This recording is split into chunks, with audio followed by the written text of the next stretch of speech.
उसके तरफ से कई लोगों में भ्रमित और जानकारी जा रही है कि हमारी ईएल और सभी चीज़ें खत्म कर दी गई हैं। निश्चित ही तौर पे जो एनएचएम के द्वारा हम लोगों की सुविधाएं पूर्व में मिल रही थी वो खत्म कर दी गई हैं। उसके लिए हम सभी लोग अथक प्रयास करते हुए आज माननीय उप मुख्यमंत्री जी से दोनों संगठन की मुलाकात हुई और माननीय उप मुख्यमंत्री जी को भी कुछ चीज़ें स्पष्ट तरीके से नहीं बताई गई थी और सारी 1 घंटे के करीब हम सभी लोगों की सार्थक चर्चा हुई है।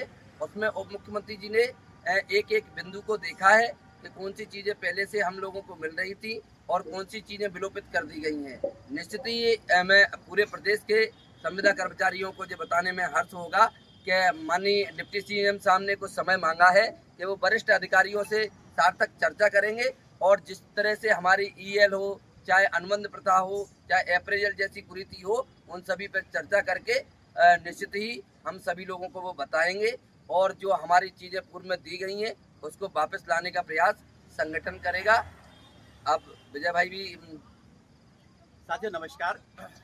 जैसा कि पहले से ही विदित था कि दोनों संगठन मिलके इस जो भावी स्थिति हम लोगों के सामने आई है उसका सामना करेंगे। उसी के लिए हमारी पूरी प्रदेश कार्यकारिणी टीम दोनों संगठनों की टीम मिलके माननीय उप मुख्यमंत्री जी से हम लोग की एक अच्छी चर्चा हुई और डेफिनेटली है कि जब भी कोई समस्या आती है तो सर्वप्रथम हम किसी भी आंदोलन या किसी भी प्रक्रिया से गुजरने के पहले हम माननीय को जो हमारे वरिष्ठ होते हैं उनसे हम एक चर्चा करते हैं और उनको हमारी बातों से अवगत कराते हैं।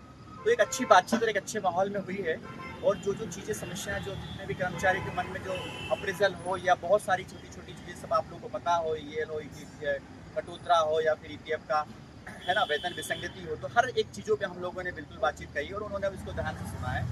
हमें पूर्ण विश्वास है कि उन्होंने कुछ समय मांगा कि वजह हम इससे वरिष्ठ हमारे जो अधिकारी हैं उन लोगों से हम लोग बात करते हैं, फिर हम आपको उससे अवगत कराते हैं कितना ज़्यादा आपके लिए अच्छा अच्छा प्रयास कर सकेंगे, है ना। तो ये डेफिनेटली हम इसके बाद इसका फॉलो भी करेंगे और फॉलो करते रहेंगे कि इस परिस्थिति में क्या होना। बाकी दूसरी जो चीज़ें हैं कि यदि ये चीज़ें आगे नहीं हो पाती है जिस जिस लक्ष्य के हम लोग अब दोनों संगठन मिलकर आगे बढ़े हैं, तो हमारे लिए हर रास्ते खुले हैं। आप लोग सभी जानते हैं उन रास्तों पे भी चलना पड़ा तो भविष्य में भी हम चले हैं और आगे भी बिल्कुल मिलकर बड़ी जोरदार ताकत के साथ आगे बढ़ेंगे साहब। नमस्कार। प्रदेश कार्यकारिणी द्वारा स्वास्थ्य बीमा पर भी माननीय उप मुख्यमंत्री जी को अवगत कराया गया।